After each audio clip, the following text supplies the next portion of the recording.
let's get into the kind of Capitol discussion. So with the first movie, we got the China Glaze nail polish line, which I mentioned, and Capitol Couture was launched. With the second movie, we have this new partnership. Capitol Couture will be relaunching soon with their spring issue. There was this really, really lavish Capitol-themed party at Cannes. And so, all of this kind of indicates that the Capitol is playing and has played a huge role in marketing for this film. And they're definitely not painting the Capitol in a bad light. In many ways, I don't necessarily want to use the term glorifying, but they are kind of idealizing the Capitol.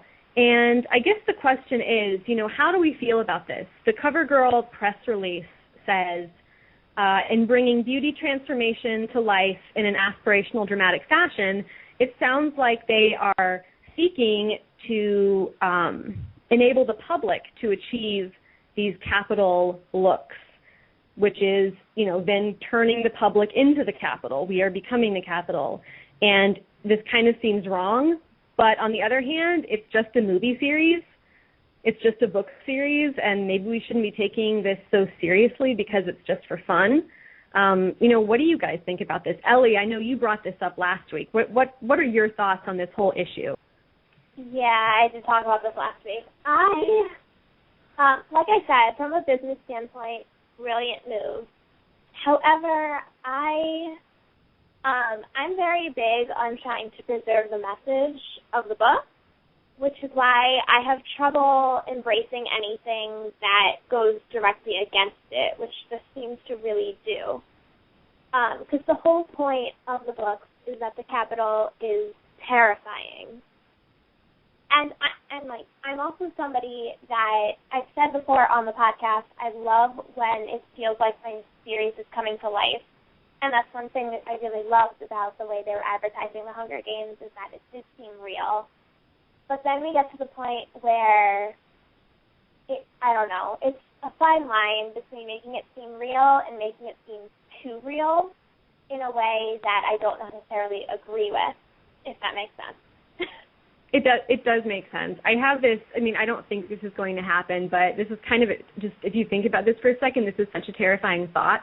If our society's consumption of the Hunger Games trilogy eventually leads to a Panem-like scenario in this country, right. That would be so, disturbing on so many levels. Yes, right now we're just talking about the look, which is not a huge deal. But the question is, if next time we're like, but there have also been talk of game shows and stuff that are based on, it's just small steps that combined together get awfully scary. Rebekah, what do you have to say about this? I'm conflicted on the way that they've marketed the franchise so far. I think in many ways they haven't gone far enough.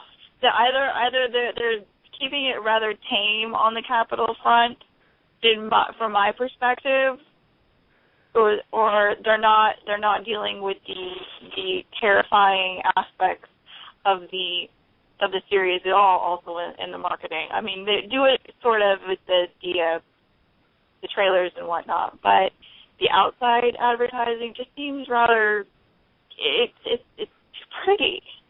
I want it to be grittier. I want it to be more out there. I want it to be more Capitol because, for all intents and purposes, that society is grotesque. It's not glamorous. It's grotesque. So, yeah.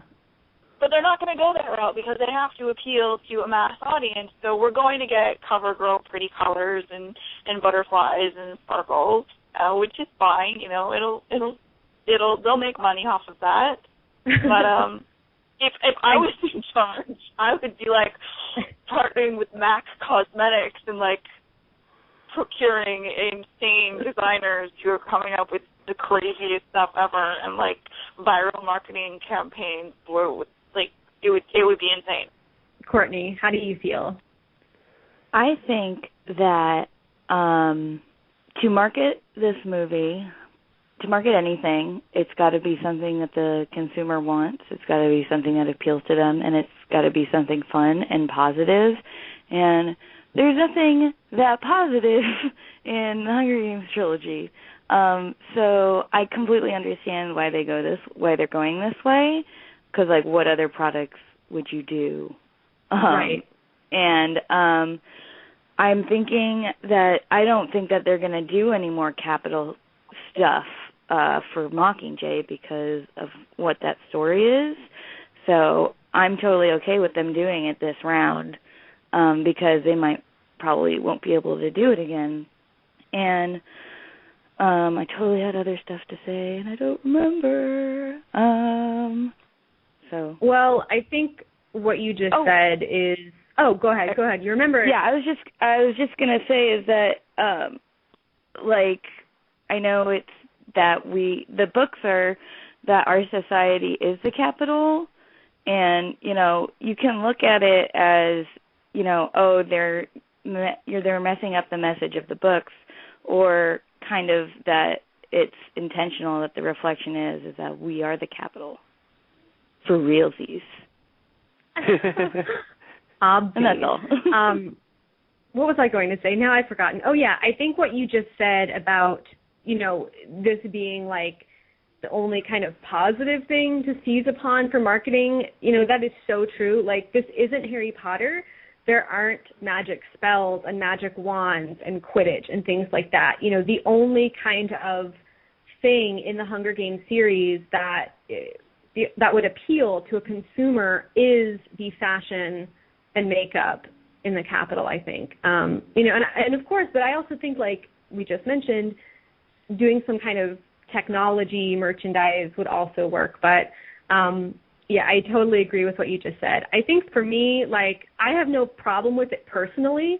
I totally see why it is problematic, but it doesn't bother me. Like, I freely admit, like, I will go out and get these products. But it definitely creates an internal conflict in me that I'm not quite sure how to resolve. I think it's just important for fans to remain aware that there is a conflict and that, this does kind of go against the overall message of the series. I guess what I wish Lionsgate would do, they spend so much time on this type of promotion. I wish they would devote equal time to, for example, last year they did that partnership with Feeding America to raise money that would go towards, like, eradicating hunger. I wish that they would spend equal amounts of time on these two things, and then I think they would kind of balance each other out. Adam, do you have any thoughts on that?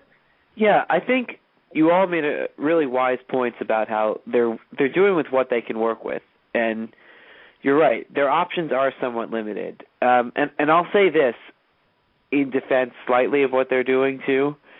As much as the capital is clearly not something we want to glorify and show with glamour, there is a certain component to the book. You look at Cinna, you look at some of the other stylings, it's not, the stylists themselves are not really evil in every case. So I think the idea being that Cinna still wears the gold eyeliner, right? Does that make it bad? I don't think it's necessarily black and white the way that you might want to look at it.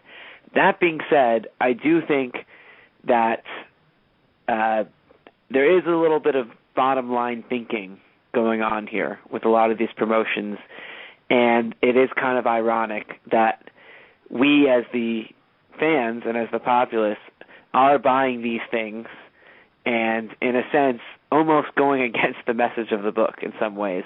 Not that you should feel guilty. I'm not saying that anyone out there should not buy something. By all means, go for it. There's nothing wrong with that. But I do think that it's a little bit troublesome, and at some point you have to ask yourself, have we gotten too cosmetic in the way we view this as opposed to looking at it from the grittier, real darkness that the series actually represents? Because it's not about lipstick and mascara. This is really about blood and horror more than anything.